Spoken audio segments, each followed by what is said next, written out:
actually start streaming out to our platforms. Well, platforms, I'm only streaming live to YouTube right now. But give the live a moment to connect, to hook up. So, yes, in just 1 minute, I'll be back there. Is it okay? Thank you. So, we are live. I'm basically just setting up the live stream so people know what we're talking about. We're live on the internet right now. So we are here at the Sundial at the Houston Museum of Natural Science for the fall equinox festivities. We've got our beautiful fountain out here right now. We have James Wooten right there under the gnomon of the sundial explaining how the sundial works and its correlation with the fall equinox. I will go put a microphone on him in just a moment. I apologize for any kind of shaky camera movements. I am handheld. If for some reason on YouTube, you can't stabilize. You can't use the phone stabilization. So I'll do the best with what we're working with. Let me go put a microphone on James so we can hear what he is talking about. And I will keep the stream going as well with my commentary. So, hi YouTube manager Johnny Hemberger here. Fall equinox at the sundial. Equinox. Because everybody gets the same amount of sunlight today in the whole world. From the North Pole where the sun is setting to the South Pole where the sun is rising, everyone gets the sun up for about half the day. Okay. Can you give your clock again? Okay, we're looking at the sundial. We're telling time by it. First of all, one correction we have to make is that these hours are wrong because of daylight saving time. So this says 12 o'clock, it's really 1 because we can't have any staff to move these numbers around. So they're stuck for standard time. You have to make the correction yourself. Another thing to consider, the 1 o'clock or midday line is not really true north because the time on your watch is not really Houston time, it's Central Standard Time. The standard time is based on 90 degrees west longitude, which is New Orleans or Memphis. So what we have to do, we have to offset our midday line from true north to show how far west we are of New Orleans and Memphis. Yes. And so if we were in Memphis or New Orleans, these would be the same line. Now and if you go to Alabama, this line comes over here. So now you're east, or Chicago as well, this line comes over here. But another correction. You notice the figure 8. You see the sun is not really here at midday. It's on the figure 8. So at 1 o'clock, the shadow was here, not really here. And in March, the shadow will be here instead of here. And you'll note that the months are labeled because that's how long the shadows are. You've seen the shadow today comes out to this line right here. We're in a shadow right now. Come back on October 20th, and the shadow is this long. A cloud is Come back overhead. at Thanksgiving, the shadow is this long. Come back at Christmas, and the shadow is this long. Hello, everybody in the chat. Then back to January 20th, February 20th, March 20th, April 20th, May, and June. So come out in June, shadow is this long. So we did this in June. It was this hot, but there was no shade to stand in because the shadow was only this long. Yeah. Then July, August 20th, or September 20th. Thank you, Sin B. And that shows how high the sun is. The low sun of winter casts the long shadow. The high sun of summer casts the very short shadow. So we can't look at the sun too directly without all the special equipment, but we can observe how long shadows are. So you can actually do this yourself. If you go to school, look at the school's flagpole. If anything, you have a tree in your yard. Look how long the shadow is at some point today. Then look at the shadow's length once a week at the same time of day, and watch it get longer as you go to Christmas. James is explaining how the sun in relation to the sundial works. In the summertime, the sun is directly overhead, so it casts a shadow right about overhead. here. Right.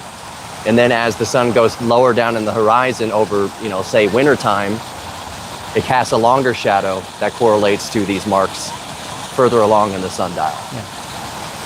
And right now, we have a cloud We're waiting for the autumn marker, which James is standing on right there. Oh, we got some sun coming out. In fact, this is the best moment because we have the shadow right on the north-south line. So you come put a sheet paper here, make it block the shadow. You can actually project the sun's image. And once that cloud moves out the way, you may see the sunspot. Can y'all see the sunspot? I can see it in person. I hope it's coming out over the live stream. Yeah. But you can see sunspots on that page. Yeah. And the sunspot, by the way, is bigger than the whole Earth. Oh, yeah. And they're also, and there's a smaller one here as well. And this works anytime around the equinox or solstice. It doesn't have to be the exact day. Right. The hole's big enough to work for a week before or after the solstice, the equinox. And in fact, the solstice in December, see how big that hole is right there? Yeah. That's so big that works in December for a month before and after the solstice. Because we know how bad the weather can be around the winter solstice. I find it fascinating. I know it might not be picking up here on YouTube, but there's a sunspot almost dead center of the sun right now. Yeah. Very cool. Remember, the sunspots are regions of the sun's surface that aren't quite as hot. They're only about 6,000 degrees as opposed to 10,000 degrees. How fast can you cook a chicken in a 6,000 Fahrenheit oven? And by the way, quickly, if you could take a sunspot and put it over here by itself, it'll be bright. But it looks black only because it's on the sun. Right. And the sun is so much brighter than the sunspot. It's relative. The sunspot is relatively darker than it's relatively cooler and relatively darker. Yep. So we're almost ready for the actual moment of solstice, aren't we? Maybe a few minutes. Right about now. Yes, right. Right about now. It's 1:13 p.m. And it's very rare for us to be facing the sun at the time of the actual equinox. In most years, the equinox can happen at sunset or sunrise, or even during nighttime for us. Could you move the photo the paper real quick? I want to see the mark on the actual. Okay. There we go. This is the sun. This is close. Right at local noon for Houston. Pretty much right now. So for the rest of the world, we're about 1,300 hours local time. Yeah. About 1,315. So we have the fall this equinox. is the sun. So there's noon and there's local noon. Right. So when the sun is directly on the north-south line, it's local noon, which is not noon on your watch for all the reasons I've said earlier. Right. Because of daylight saving time for one thing, and because our time zone is based on one longitude that we're not on. Right. We cannot adjust our sundial for daylight savings time. Exactly. We have to adjust our brains around it. Yeah, you ask anybody, y'all won't come move these numbers around. We can't pay someone to do that. So they're fixed. They're fixed. Let me get it wider here so we can see. So we are going through equinox here in Houston right now. Here you go. Right now, fall equinox. Very cool.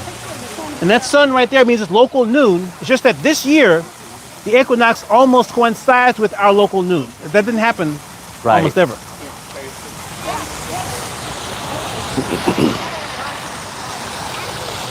you show it on the paper again? Oh, sure.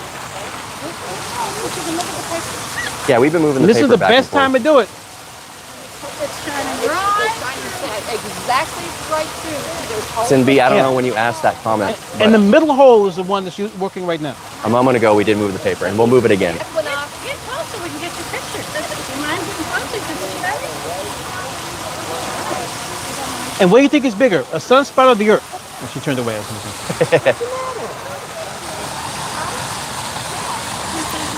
So we're just moving right past equinox. Oh, okay, so it's shining right here. So the sunspot is bigger than the whole Earth. Yes. How much bigger? I didn't depends. look up this one in particular, but in general, they're bigger than the Earth. Yeah.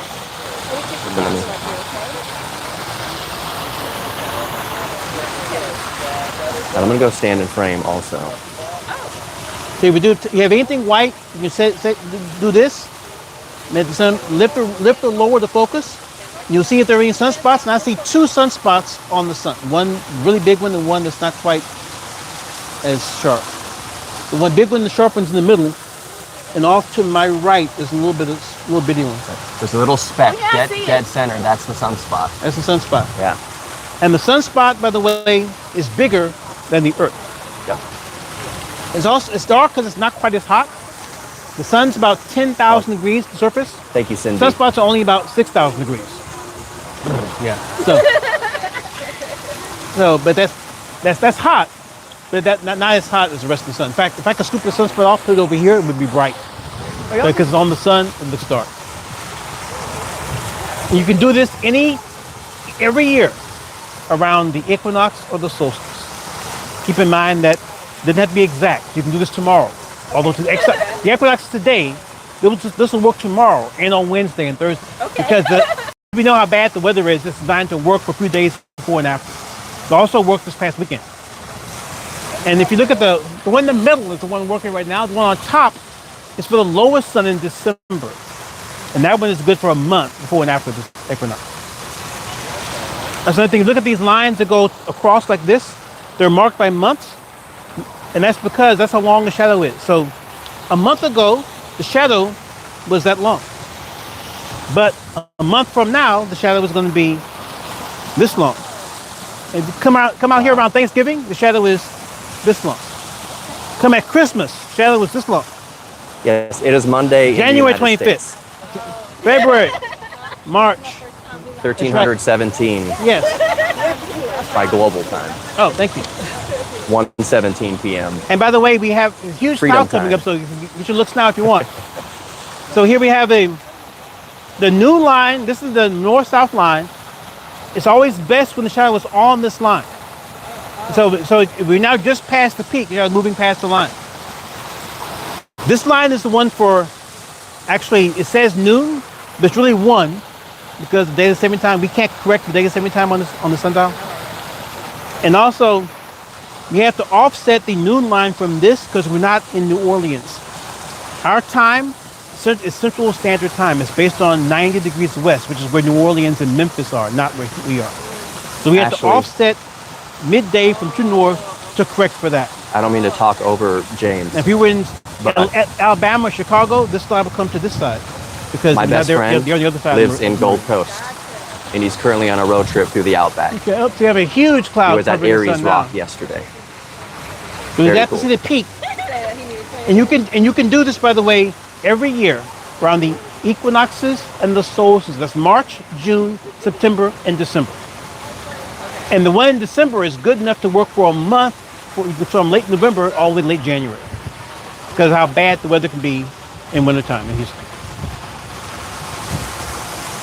James, is this any indication of cooler weather coming to us? Does this mark any sort of, I mean, I know it marks fall. It's an arbitrary, because people want like categories in nice rigid boxes. Yes. We had to choose a kind of an arbitrary marker. Yeah. And we chose this as the marker. Yeah. As you can stand out here and we feel this heat. Yeah. You know that the weather doesn't really care about our arbitrary marker. Because it's blazing out here right now. Well, not anymore because the cloud, just thick cloud, just covered the sun. But it was until the cloud came over. Now, according to our weatherman, we're going to get a little bit of a break by the end of this week. But some years we don't get a break until October. Yeah. And in fact, one year was November 1st. Yeah. So we have, because people want things to have rigid boundaries. You see, nature does not have rigid categories the way we like it to have. But so we just say, okay, the equinox is the start of fall. We just made that up. Because people want a date when stuff begins. But the weather doesn't care about that category. Right. Very true. Very true. James, I might take a microphone off you to go see what else is going on. Okay. And I might put it back. Yeah. That's right. Thank you, James. I'll do the same thing. Thank you. Yeah. Not much happened here anymore. Thanks for your time, sir. So we're going to check out other festivities, and maybe we'll come back to James. But we have telescopes with the solar filter. Are you packing it up? Maybe. I know, because look, I know. We're dealing with the weather here in Houston, Texas. It has cooled off nicely, but that's just the swamp cooler effect from rain showers in the area. The water droplets of rain absorb the heat of the air when the wind blows past and leaves the air cooler after it blows through the rain. That's how swamp coolers work. Evaporative cooling is the technical term. The time it's going to go up. We're cooking stuff. Let's see how well this works. It's I'm getting cooking as warmer. well. It's pretty warm out here. You can touch them, they're warm. I started with them in the refrigerator, actually freezer. Yeah, cooking hot, cooking sausage. So I'll explain a little bit. It is cloudy at the moment. You gotta concentrate the light into the tube. The tube is black inside glass. Glass holds in the heat. The black passes it in. So the result is a cool solar cooker. Yeah. Now, we're waiting patiently to pop a balloon in Mr. Fiorella's mouth. But we can't do that until we have sunlight and a balloon. Both have been hard to come by. This is Right? Dr. Carolyn Sumners. I'm just explaining for YouTube. This is our curator of astronomy, Dr. Carolyn Sumners. We probably In the just- flesh. We're trying, so this is a solar cooker. Have you met Dr. Wright? Not yet, I haven't spoken with her yet, but we will. So migrate over there. Now we're just waiting for the sun. Mm-hmm. This is the Fresnel lens. You can buy them as book magnifiers. You know, they'll magnify the words. Or you'll see them on top of old overhead projectors. That's the lens. So they're a lens, and they're often put in people's eyes when they get old because they can focus them just right and they float like replacing a cataract problem. Now, more importantly, when you got your balloon Doing my ready, best here, YouTube. we'll demonstrate how this is going to work. Okay, there he is with the balloon in his mouth. I'm going to aim the sunlight, Theoretically. having no sunlight, it's difficult, directly at the balloon, and I'm going to pop it in his mouth. If and only if the clouds go away. Otherwise, he's saved. His teeth are saved. His nose is saved. Everything is wonderful for him. But otherwise, he's volunteered to do this if the sun comes out. And we've done several already, right? So the clouds are beautiful, but they aren't helping us They're not at the helping this moment. out at all. The breeze is helping. The breeze is awesome. Yeah, now this, I'm going to start off with school. Everybody learn to do this. This is a concentrator. You aim it toward the sun. I'm going back, you can even guys. see by the light makes my hand a little brighter. But when the sun shines on it, it makes it very bright, okay? Yep. So it'll make your hand, it's a hand warmer. It Okay. also illustrates things. But if you use this one, it's how the same thing would perform on Mars. Oh, so that's like a Mars filter. The Like a sunlight on filter. Mars. Exactly A how much reducer. Yeah. Mars absorbs Wow. the sunlight we get. So that's kind of interesting too. Folks, for those of you just joining, we're here on the Sundial. We're out on the plaza at the Houston Museum of Natural Science. We are celebrating the fall equinox. We're here with astronomer Dr. Carolyn Sumners. She is cooking some sausage with this solar cooker. Oh, sorry. Water. Take a look at this, guys. I want to see, yeah. Let me get the camera over here. I might need to see what I got to do to get one of these. That smells so good. Sausage and egg. I started with them frozen. Oh, geez. Cooking this with the sun, folks. So we are doing a solar cooker. Holding the heat inside. This concentrates the sunlight. And tell me about the tube. How exactly is that tube work? Okay, the tube is glass. And the Microphone glass closer. passes the sunlight in. It hits the black inner tube. The black inner tube gets really warm, and that cooks the sausage inside. But then, now the energy is not light, it's heat. And the heat won't go back through the glass. Okay. So It you trap insulates. the heat. Yeah. And then these are your reflectors to increase it. So if you want to cook, you need a container that's somewhat sealed. Most very sealed is important. And you need a dark surface to absorb the light. You need a clear surface to pass the light in and to hold in the heat once you turn the light into heat without hitting the black tube. And you need this to give you more sunlight than you normally get. Understood. Make sense? To focus the rays onto the Thank you for tube. joining us from Mexico. Oh, Pidge loves your dress, Carolyn. oh, thank you. It's my fall Equinox dress. Look at that. Greetings to you, Michelle. Thanks for joining all the way from Mexico. We're here in Houston, Texas, celebrating the fall equinox at the Houston Museum of Natural Science. Well, Danny, I wish I had another balloon with me. Wish we had some sun to demonstrate it with. Yeah, that's even more so. Yeah. But then again, boy, does it feel better. It does It feel feels nice. Yeah, way we're also better. giving Yeah. out these, which are safe to look at the sun. Everybody's wearing sunglasses. Oh my. He's given up. And the astronomer, Mr. Ramos, has said no way.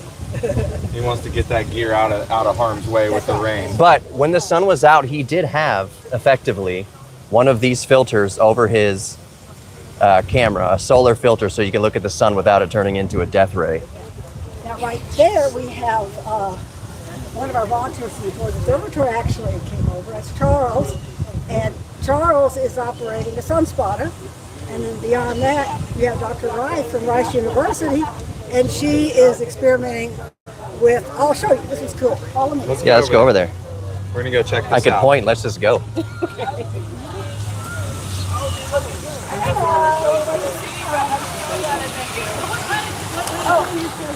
So I just saw one and I ran outside to meet you. I saw the black holes and then I'm going to Edge of Darkness. See if I can put a microphone on her, y'all. I'm getting it all in today. Can I pop a mic on your necklace? Is that okay? But just by your neck a little bit. All right. There we go. Will you get this one on for me too? Yes, I got it. We're going on TikTok and on YouTube. Are we on Instagram right now? No, we're doing stories on Instagram. Okay, cool. You look inside, they're white. You're gonna watch, see? Now you go, wow, the sun's not out. How could they be working? Because they work with ultraviolet. And that goes through the cloud. That's why you can get a sunburn on a cloudy day. But they're much brighter if the sun is bright. But Understood. yeah. So these beads, just to catch everyone up on YouTube, are usually clear or opaque. They're not colorful, but once the UV light hits them, They start they changing. start changing color. Now they're going to get much brighter Right. if we get more sunlight. And then you can make a ring out of them. That's an orange ring and a blue purple ring, and see they're starting to turn back in as well. And if you cover them with sunscreen, they don't They work. stay clear. That's awesome. Did you see all my different sunscreens? Yeah. So she's got So different that kinds stuff of really sun. works, huh? Yeah. So we cover this up so they'll go clear. If you go inside, they will go back. So I guess Carolyn told you she and I designed this whole thing 36 years ago. And the ball on the top of the gnomon was my design. So I said, man, should have our own Stonehenge here. So I have a website called space.rice.edu/sundial, and it explains how the sundial works. It's got an article that James wrote about the sundial link there, so you can learn more about the sundial at space.rice.edu/sundial. Excellent. For YouTube, can we introduce yourself? Sure. Yeah. So I'm Professor Patricia Rife. I'm a professor of physics and astronomy at Rice University across the street. Right across the street. Yeah. And Dr. Sumners and I have been friends in outreach for 40 years. We met at a solar eclipse back in 1979, and we've been working to help educate people about space ever since. Very cool. Yeah, and you mentioned Rice. For those on YouTube, especially we have viewers from Australia. You said Mexico on TikTok, but I got one. I got one from Australia. Oh, you got Oh Australia? yeah. Oh. We're like Competition. we're like ham radio operators. I gotta touch and. I'm a ham radio operator. So you know about trying to get the furthest Yeah, reach here. You put the little dots all over your map. Yeah. Rice University. It's starting to rain. It's just across the street. It's over there. Rice University, where JFK gave his famous "We're going to the moon" speech. Right there in the stadium, the football stadium. Yep. We got Thank you so much for your yeah, we got time. I'm gonna drops. sign off on TikTok, but Yeah, we got thank you. raindrops. Well, Appreciate it. we are generally here every equinox and every solstice when it's not raining. And we Right. will be here too. I'm gonna protect the equipment. Oh yeah, don't lose your. I'll give you a handshake from YouTube. Thank you so much. Thank you so much. Appreciate you. Yeah, I'm getting raindrops on my actual phone right now. So on YouTube, I'm gonna wrap it up because I need to protect my equipment. Starting to rain here, of course. At least we got a few moments of sunshine to actually show the equinox occurring in real time in Houston. So I will go ahead and put myself on the camera here and say, thank you all for joining. I am Johnny Hemberger, the podcast or YouTube and podcast manager here at the Houston Museum of Natural Science. We were right here at the Sundial for the fall equinox. If you want to learn more cool things, just follow us on all our social media. I also host our podcast, the HMNS Beyond Bones podcast, where I interview Carolyn Sumners and other curators. It's really cool. So yes, so thank you all for joining us here on the YouTube stream. We will talk to you all later. We got a little bit rained out here. So thank you all. Talk to you all later. Bye. Be curious.